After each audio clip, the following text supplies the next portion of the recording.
परम सत्कार योग गुरु प्यारी साध संगत जी, राधा स्वामी जी, साध संगत जी। इस वीडियो में आपको दो अलग अलग और बड़ी ही ज़रूरी घटनाओं के बारे में बताऊंगी जी। पहले घटना बाबा जी की है और इसको सुनकर आपकी आंखें भी नम हो जाएंगी जी।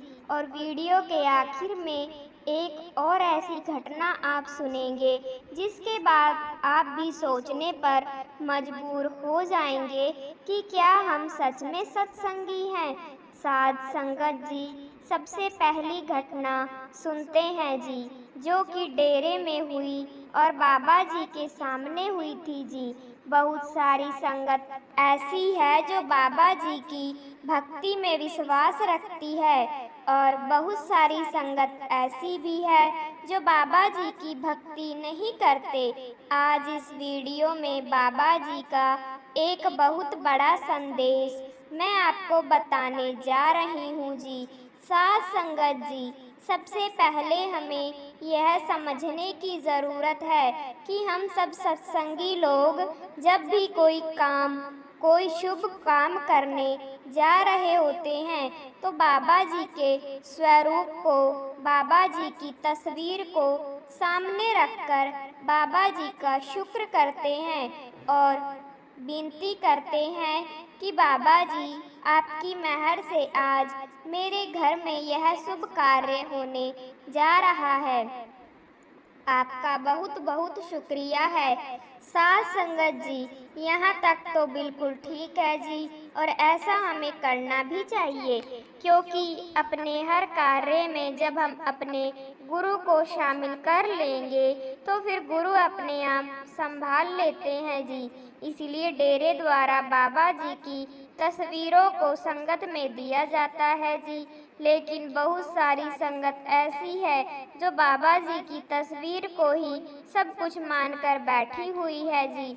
ऐसी ही संगत जैसे बाबा जी के एक सेवादार थे जो अब चोला छोड़ चुके हैं, और जब तक वो जिए उन्होंने बाबा जी की इतनी भक्ति की जिसका कोई हिसाब ही नहीं था जी।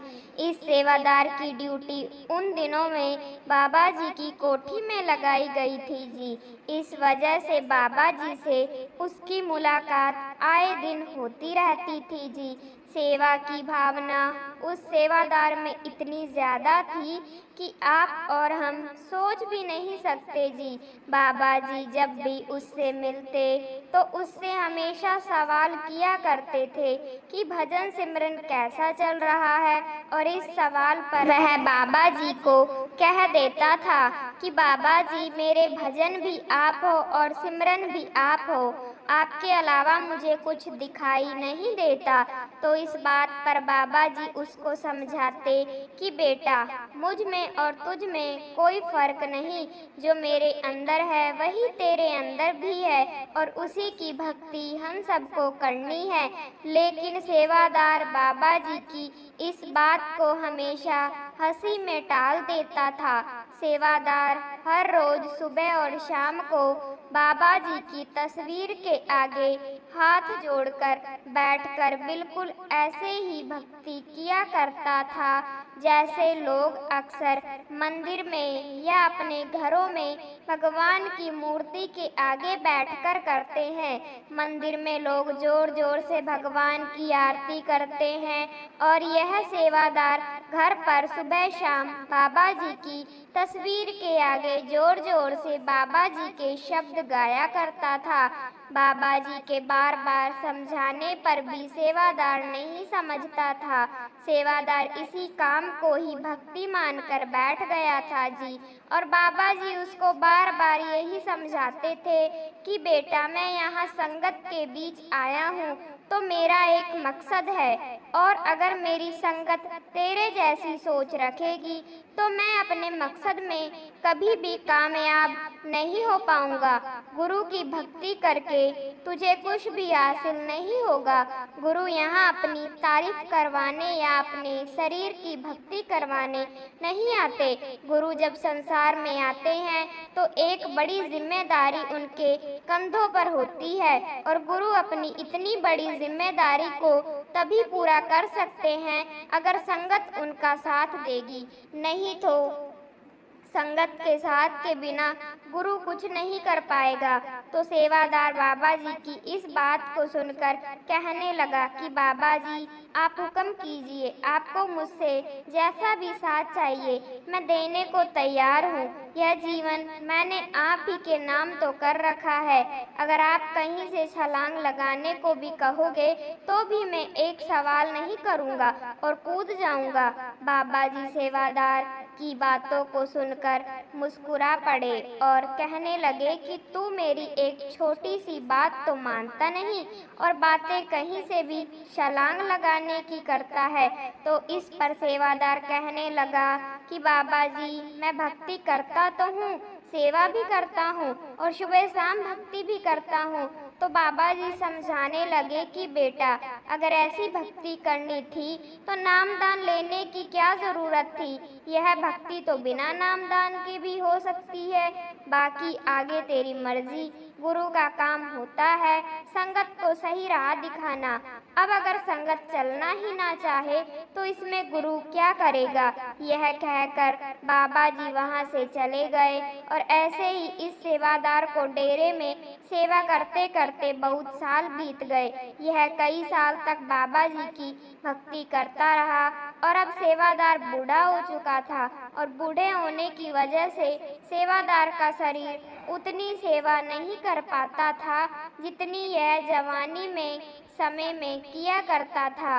एक बार सेवादार लंगर घर में दाल बनाने की सेवा कर रहा था तो वहाँ बाबा जी आ गए और बाबा जी ने सभी सेवादारों को दर्शन दिए और बाबा जी की नज़र अब इस सेवादार पर पड़ी तो बाबा जी ने इसको अपने पास बुलाया और बाबा जी पूछने लगे कि बेटा इतने साल तूने मेहनत की, मेरी संगत की सेवा की, अब तो तेरे खजाने में बहुत कमाई इकट्ठी हो गई होगी। तो सेवादार कहने लगा कि बाबा जी मैं आपकी बात को समझ नहीं पाया। बाबा जी ने समझाया कि बेटा तू शुरू से एक सत्संगी रहा है और सेवा भी बहुत की है, भक्ति भी बहुत की है, लेकिन मैं देख पा रहा हूँ कि तेरा रूहानी खजाना एकदम खाली पड़ा है, तेरी तिजोरी में कुछ भी नहीं है। यह सुनकर सेवादार थोड़ा घबरा गया और कहने लगा कि बाबा जी मैंने पूरा जीवन डेरे में सेवा की तो क्या मुझे उस सेवा के बदले थोड़ी सी भी रूहानी कमाई नहीं मिलेगी। बाबा जी ने समझाया कि बेटा बाहरी सेवा और बाहरमुखी साधनों की भक्ति से अगर रूहानी दौलत इकट्ठा होने लगती तो इससे आसान रास्ता तो कोई दूसरा है ही नहीं। फिर तो मैं अपनी संगत को यही समझाता कि आप सब मेरी और मेरी तस्वीर की भक्ति करो और डेरे में आकर सेवा करो, तुम्हारा बेड़ा पार हो जाएगा। लेकिन क्या मैंने कभी संगत को ऐसा संदेश दिया है जिसमें यह कहा गया हो कि संगत मेरी भक्ति करे। तो सेवादार कहने लगे कि बाबा जी आपने ऐसा कभी नहीं कहा। बाबा जी कहने लगे कि बेटा सत्संगी बनना तो बड़ा आसान है, लेकिन सत्संग में बराबर क्या समझाया जाता है उसको अमल में लाना इतना आसान नहीं है, उसके लिए बहुत मेहनत लगती है और हम सब आसान रास्ता अपना लेते हैं। तूने सारी उम्र मेरी भक्ति में निकाल दी और अब आखिर समय में तेरे पास कुछ भी नहीं है, तेरा खजाना बिल्कुल खाली है। सेवादार की आंखों से आंसू बहने लगे और सेवादार कहने लगा कि बाबा जी मुझसे बहुत बड़ी गलती हो गई है, जो मैंने आपके बार बार समझाने पर भी आपकी बात नहीं मानी, लेकिन अब आगे मेरे पास जितना भी समय है मैं भजन सिमरन में लगाऊंगा। तो बाबा जी कहने लगे कि बेटा अब तो तेरे पास सिर्फ 15 दिन का समय है, इन 15 दिनों में ही करना है जो करना है। यह सुनकर सेवादार थोड़ा घबरा गया और कहने लगा कि बाबा जी आप अपनी कृपा करना, मुझे ताकत बख्शना कि मैं अपने आखिरी 15 दिनों में वह दौलत हासिल कर सकूं जिसको पाने के लिए मुझे इंसानी जामा मिला था। बाबा जी ने कहा कि बेटा, कोशिश करने वालों के साथ मालिक हमेशा होता है। यह कहकर बाबा जी वहां से चले गए और सेवादार ने अगले 15 दिन अपने आप को एक कमरे में बंद कर लिया और अपने घर वालों को कह दिया कि 15 दिन तक कोई भी मेरे कमरे में नहीं आएगा। बाबा जी मुझे 16वें दिन लेने आ रहे हैं और 16वें दिन में अपने आप ही नहाकर नए कपड़े पहन लूंगा। आप लोग ऐसे ही मुझे आग दे देना। यह कहकर सेवादार ने अपने आप को 15 दिन तक कमरे में बंद कर दिया। इन 15 दिनों में सेवादार को ना सोने की सूध थी और ना खाने पीने की। घर वाले दरवाजे के बाहर से ही सेवादार के लिए खाना और पानी रख देते थे। सेवादार ने इन 15 दिनों में इतनी मेहनत की और बाबा जी की ऐसी कृपा हुई कि सेवादार के अंदर सब कुछ प्रकट हो गया और बड़े प्रेम से 16वें दिन बाबा जी सेवादार को अपने साथ ले गए। जब घर वालों ने 16वें दिन सेवादार के कमरे का दरवाज़ा खोला तो सेवादार नए कपड़े पहने हुए थे और उनके चेहरे पर एक मुस्कान थी। परिवार वालों ने उसी कंडीशन में ही सेवादार की आखिरी रस्में पूरी कर दी जैसा सेवादार ने कहा था। साध संगत जी, जो लोग बाबा जी की भक्ति करके मन को तसल्ली दिए बैठे हैं कि अब तो हमें सब कुछ हासिल हो जाएगा और हमारी रूहानी तरक्की हो जाएगी, तो वह सब भी इस सेवादार की तरह गति कर रहे हैं। आखिर में इस सेवादार की तरह पछताने से अच्छा है आज ही संभल जाएं और बाबा जी की बातों को अमल में लाएं। साध संगत जी, अब मैं आपको भंडारे पर डेरे में हुई एक घटना के बारे में बताती हूँ जी। कहने को तो हम सब सत्संगी है, लेकिन क्या अपने नाम के साथ सत्संगी जोड़ लेना ही बहुत होता है? सत्संगी बनने के लिए बहुत कुछ त्याग करने पड़ते हैं। क्रोध, मोह, लोभ, अहंकार जैसी बुरी चीजों को त्यागना पड़ता है। भंडारे पर दो परिवार इसीलिए आपस में लड़ पड़े क्योंकि दोनों परिवार के अंदर अहंकार भर पड़ा था और बात छोटी सी थी लेकिन इतना बड़ा रूप ले गई क्योंकि दोनों ही गुस्से वाले थे। संगत जी, आप सब जानते हो कि भंडारे पर लाखों की संख्या में संगत आती है और हर कैंटीन, भोजन भंडार और स्नैक बार में इतना ज़्यादा भीड़ हो जाती है कि लंबी लंबी लाइन लग जाती है जी। डेरा और बाबा जी हमेशा से अनुशासन में रहना पसंद करते हैं जी और डेरे में हर चीज़ सुनियोजित ढंग से ही होती है जी, जिससे कि संगत को परेशानी ना हो। 5 से 6 लाख संगत के पहुँचने के बाद भी संगत अनुशासन नहीं तोड़ती और ना ही किसी तरह की भाग दौड़ कभी मचाती है। यह सब इसीलिए क्योंकि बाबा जी अपनी संगत को हमेशा अनुशासन में रहना सिखाते हैं जी। लेकिन कभी कभी डेरे में ऐसे लोग भी आ जाते हैं जो अनुशासन को तोड़ने में देर नहीं करते। कैंटीन में खाने पीने के सामान के लिए लंबी लाइन लगी हुई थी। एक लंबी लाइन के बीच में एक आदमी भी था और उसके आगे एक छोटा बच्चा आकर खड़ा हो गया। छोटे बच्चे को कहाँ पता था कि लाइन में सबसे पीछे लगना है। उसकी मम्मी ने बच्चे के हाथ में काट दिया और उसको कहा कि ब्रेड वाली लाइन में लग जाओ। बच्चा लाइन के बीच एक आदमी के आगे खड़ा हो गया। जब उस आदमी ने देखा कि एक बच्चा उसके आगे आकर खड़ा हो गया है तो उसने गुस्से में आकर बच्चे की बाजू पकड़ के बच्चे को लाइन से बाहर कर दिया जी और कहने लगा कि हम क्या पागल हैं जो 20 मिनट से लाइन में लगे हुए हैं। जब उसने बच्चे की बाजू पकड़कर लाइन से बाहर किया तो बच्चे के पापा ने देख लिया और बच्चे के पापा गुस्से से वहां पर आ गए और उस आदमी को 4 बातें सुना दी जिससे कि उस आदमी को भी गुस्सा आ गया और दोनों में बहस छिड़ गई। दोनों एक दूसरे को धमकी देने लगे। दोनों के परिवार में के बाकी सदस्य भी वहां आ गए और आपस में बहस करने लगे। बच्चे के पापा ने कहा कि तेरी हिम्मत कैसी हुई मेरे बच्चे को धक्का देने की। तो वह आदमी कहने लगा कि हिम्मत देखनी है तो डेरे के बाहर मिल। जब बहस बढ़ गई तो एक बुजुर्ग सेवादार इनके पास आए और दोनों को बड़े अच्छे से डांट लगाते हुए समझाने लगे कि क्या आपको यह सब शोभा देता है। दोनों अपना अपना पक्ष बुजुर्ग के आगे रखने लगे। आदमी कहने लगा कि इसका बच्चा मेरे आगे लाइन में आकर खड़ा हो गया, इसीलिए मुझे गुस्सा आया। और बुजुर्ग सेवादार ने समझाया कि बेटा, बच्चे तो भोले होते हैं। अगर बच्चा आपके आगे खड़ा हो गया था तो आप बच्चे को प्रेम से समझाते, ऐसे बाजू पकड़कर धक्का देने की क्या जरूरत थी। इससे बच्चे के मन पर क्या असर पड़ेगा।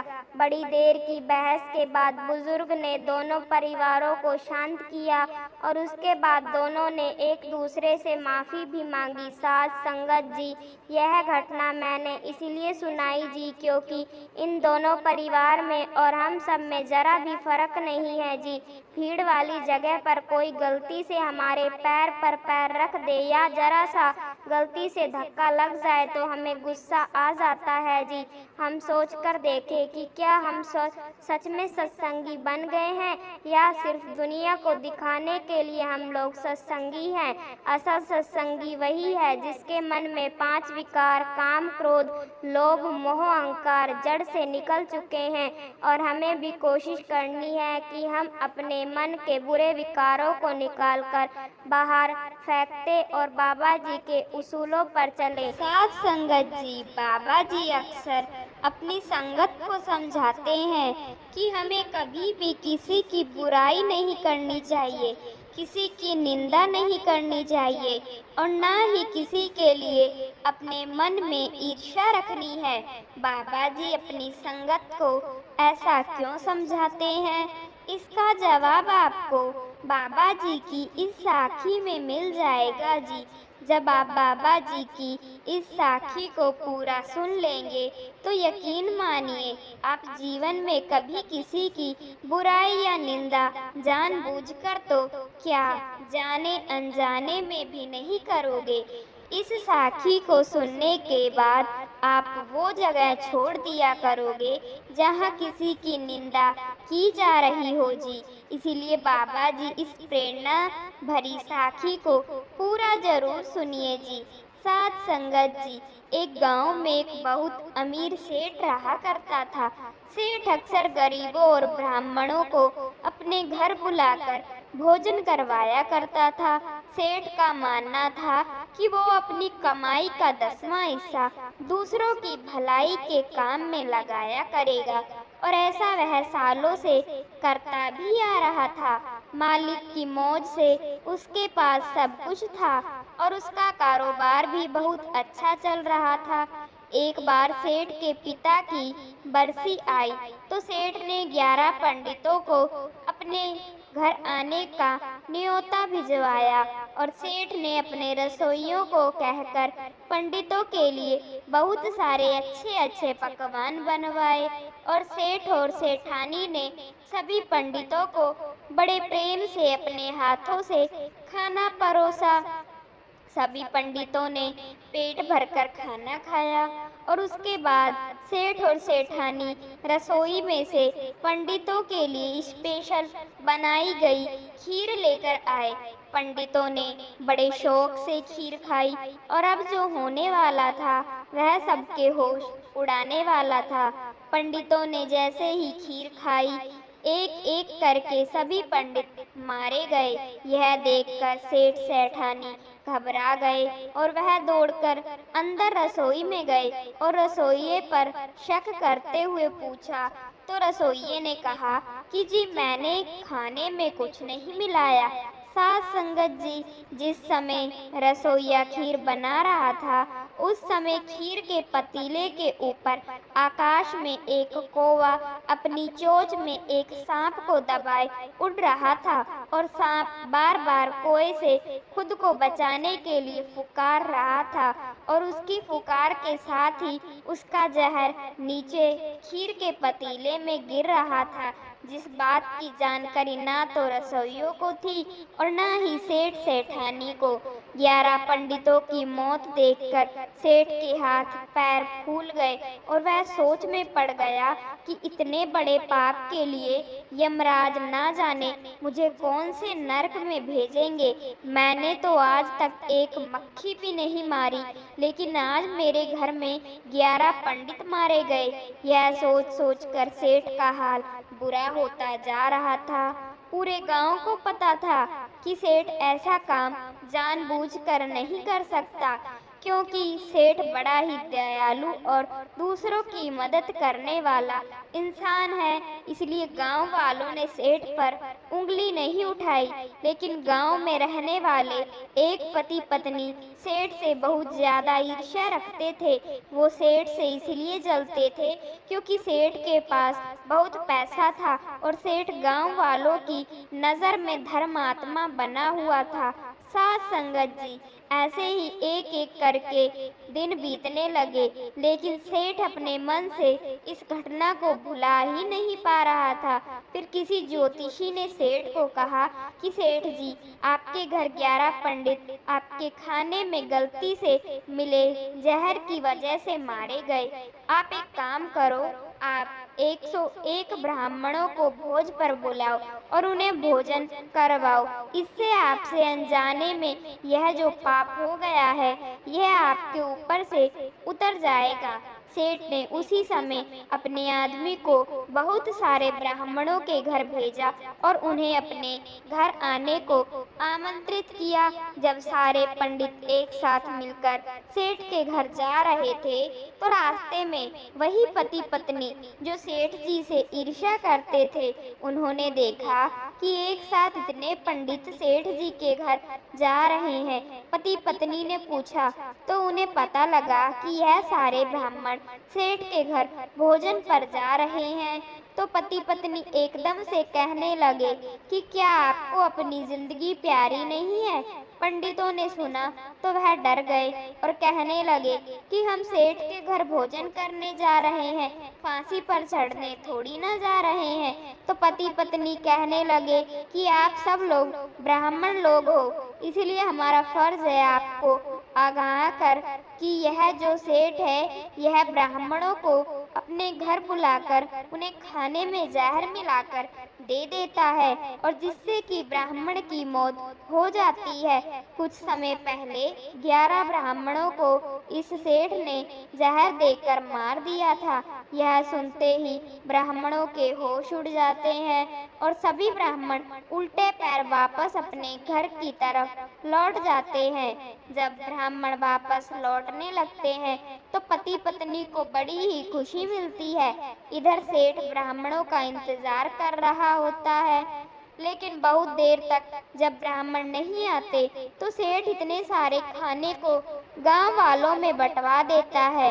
लेकिन सेठ के मन में 11 ब्राह्मणों की मौत वाली बात घेरा कर जाती है। उसको लगने लगता है कि ब्राह्मणों ने उसका निमंत्रण अस्वीकार कर दिया है, जिस वजह से सेठ बड़ा ही परेशान हो जाता है। उसके मन में वह पाप निकल ही नहीं पाता और अब 101 ब्राह्मणों के निमंत्रण स्वीकार करने वाली बात से वह और भी दुखी हो जाता है। सेठ मालिक के आगे बड़ा रोता है और बेनती करता है कि मुझे बख्श दो, ब्राह्मणों की मौत में मेरी कोई गलती नहीं है। अब इस पाप का हिसाब किताब यमराज के धर्मराज के दरबार में जाता है। धर्मराज पूरी बात को ध्यान से समझते हैं और कहते हैं कि इस पूरे खेल में सेठ की कोई गलती नहीं, क्योंकि सेठ ने तो ब्राह्मणों को सच्ची श्रद्धा के साथ भोजन पर आमंत्रित किया था, इसलिए सेठ इस पाप से मुक्त होता है। साथ संगत जी, लेकिन धर्मराज को किसी न किसी को तो इस इतने बड़े पाप का दोषी बनाना था। अब धर्मराज रसोइये के बारे में सोचते हैं। धर्मराज पूरा सोच विचार करके कहते हैं, रसोइये की भी कोई गलती नहीं है, क्योंकि रसोइये को तो पता ही नहीं चला कि कब ऊपर आकाश से सांप ने अपना जहर छोड़ दिया। इसके बाद धर्मराज जी ने कोए के बारे में सोचा, लेकिन वह भी निर्दोष पाया गया, क्योंकि कौआ तो अपना कर्म कर रहा था। अपनी भूख मिटाने के लिए उसने सांप का शिकार किया था। खाने में जहर वाली बात से कौए का भी कोई लेना देना नहीं था, इसलिए कौवा भी निर्दोष हो गया। इसके बाद बारी आई सांप की। सांप ने अपनी जान बचाने के लिए फुकार भरी थी। सांप को नहीं पता था कि उसका जहर नीचे बन रहे खाने में मिल जाएगा, इसीलिए सांप का भी कोई दोष नहीं है। अब धर्मराज जी परेशानी में आ गए कि फिर दोषी किसको बनाया जाए, क्योंकि पाप तो हुआ है और किसी न किसी को दोषी तो बनाना ही पड़ेगा। फिर धर्मराज जी ने उन पति पत्नी के बारे में सोचा जो सेठ से ईर्ष्या रखते थे और सेठ के पुण्य वाले काम में वह दोनों बांधा बने रहते थे।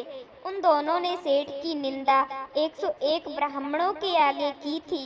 धर्मराज जी ने अपनी पुस्तक में लिखा कि इस पूरे पाप के जिम्मेदार वह दोनों पति पत्नी हैं, क्योंकि उन्होंने सेठ से ईर्ष्या रखी थी और सेठ की निंदा की थी, जिस वजह से सभी पंडित वापस लौट गए और पंडितों को भोजन ना करवाने के कारण सेठ के मन को शांति ना मिल सकी।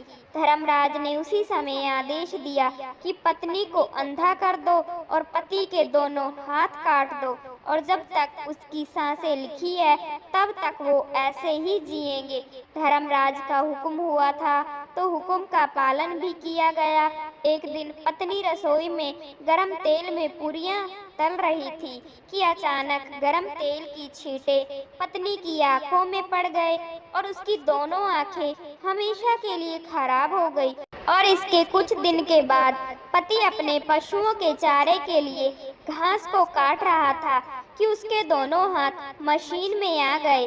साथ संगत जी, अब आपको समझ आ गया होगा कि निंदा करने का फल कितना ज्यादा भयानक हो सकता है। इस पूरे पाप में पति पत्नी का कुछ भी लेना देना नहीं था। उन्होंने तो बस उस सेठ की थोड़ी सी निंदा की थी और मालिक ने पूरे पाप का दोषी ही पति पत्नी को ही बना दिया। इसलिए तो कहा जाता है कि दूसरों की बुराई करके हम कुछ पल के लिए तो मन ही मन प्रसन्न हो जाते हैं, लेकिन उनके जो पाप हैं वह हम अपने ऊपर ले लेते हैं। इसलिए हमें जीवन में एक वचन लेना चाहिए कि हम कभी भी किसी के ऊपर ना तो उंगलियां उठाएंगे और ना ही निंदा करेंगे।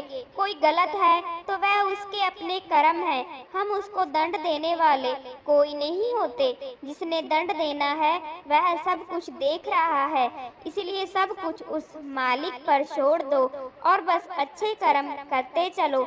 ना किसी से बैर रखना है और ना मन में किसी के लिए ईर्ष्या रखनी है। छोटी सी इस जिंदगी को खुशी खुशी काटकर भजन सिमरन करके हमें तो यहाँ से अपने असल घर पहुँचना है, यही हमारा लक्ष्य होना चाहिए। संगत जी, इसी के साथ मैं आपसे विदा लेती हूँ जी। मुझे आशा है कि बाबा जी की इस साखी को सुनकर आप इस पर अमल भी जरूर करेंगे जी। साथ संगत जी, आज इस वीडियो में आपके साथ आज डेरे में हुए सत्संग की महत्वपूर्ण बातें शेयर करने जा रही हूँ जी।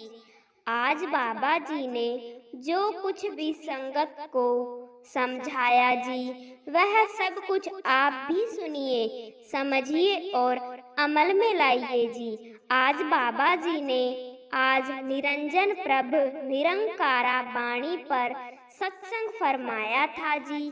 बाबा जी ने फरमाया, यह गुरु घर की वाणी है।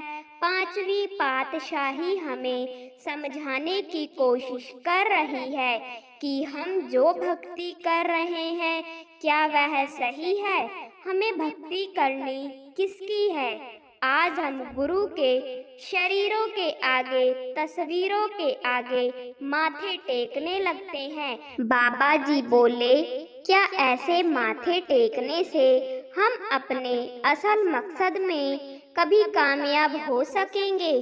कोई कहता है मेरा भगवान बड़ा है, तो कोई अल्लाह को बड़ा बताता है।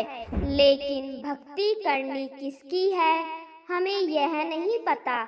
जितने भी धर्म मजहब हैं, सब एक ही बात समझाते हैं कि मालिक एक है। किसी भी धर्म या मजहब ने यह नहीं कहा कि मालिक एक से ज्यादा है, लेकिन फिर भी हम समझ नहीं पा रहे। आगे बाबा जी ने समझाया कि इस पूरी सृष्टि को जिसने बनाया है वह एक ही मालिक है, और वह मालिक किसी एक धर्म या मजहब का नहीं है। वह कुल मालिक एक ही है जिसने इस सारे संसार की रचना की है। आगे बाबा जी ने फरमाया, पलटू एक को एक है दूजा, ना है कोई धर्मों ग्रंथों में। एक को एक कहकर उस मालिक को बयान किया है। हमारी फितरत बन चुकी है कि हम किसी भी काम के लिए आसान से आसान तरीके को ढूंढकर अपना लेते हैं। मालिक की भक्ति के लिए भी इंसान ने सबसे आसान तरीका ढूंढ लिया। इंसान अपने गुरु की भक्ति करने लग जाता है, गुरु की वाह वाह करने लग जाता है, गुरु के आगे माथे टेकने लगता है। क्या इसी को भक्ति कहते हैं? आगे बाबा जी ने समझाया कि हमारा दायरा बहुत छोटा है, इसलिए हम समझ ही नहीं पा रहे कि गुरु हमारे दरमियान किस लिए आते हैं। गुरु यहाँ हमारे बीच अपनी तारीफ करवाने या अपनी भक्ति करवाने नहीं आते। गुरु हमें वह युक्ति बताते हैं जिसे अपनाकर हम मालिक के साथ रिश्ते को जोड़ सके। लेकिन हम तो गुरु की भक्ति को ही असल समझ बैठे हैं। आगे बाबा जी ने बाइबल का उदाहरण भी दिया। बाबा जी ने कहा कि मालिक ने इंसान को अपनी शक्ल में बनाया है, और मालिक ने खुद की पहचान करने की सबको बराबर ताकत बख्शी है। लेकिन जब तक हम उस ताकत का इस्तेमाल ही नहीं करेंगे, तब तक हम उस मालिक की पहचान नहीं कर पाएंगे। आज हम बाहरमुखी साधनों को अपनी ताकत समझकर बैठे हैं और भिखारी बने पड़े हैं। बाबा जी बोले, पहले हम गुरु के शरीर की भक्ति करते हैं और गुरु के जाने के बाद गुरु की फोटो के आगे माथे टेकने लगते हैं, और हम सोचकर बैठ जाते हैं कि बाहरमुखी साधनों पर माथा टेकने से मालिक खुश हो जाएगा। बाबा जी ने कहा कि जितना मर्जी बाहरमुखी ढूंढ लो, बाहर कुछ नहीं है।